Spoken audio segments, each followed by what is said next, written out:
তেঁতুল গাছের মগডালে বসে মিষ্টি খাচ্ছেন এক গৃহবধূ।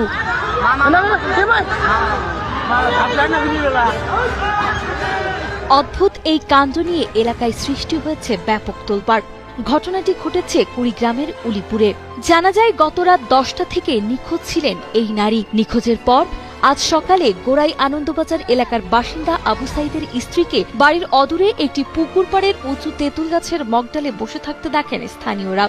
প্রত্যক্ষদর্শীরা জানান সাত সকালে ওই নারী গাছের মগডালে বসে আপন মনে মিষ্টি খাচ্ছিলেন। এমনকি তার ছেলে উদ্ধারের জন্য গাছে ওঠার চেষ্টা করলে তিনি ওপর থেকে তাকে মিষ্টি পাঠিয়ে দেন।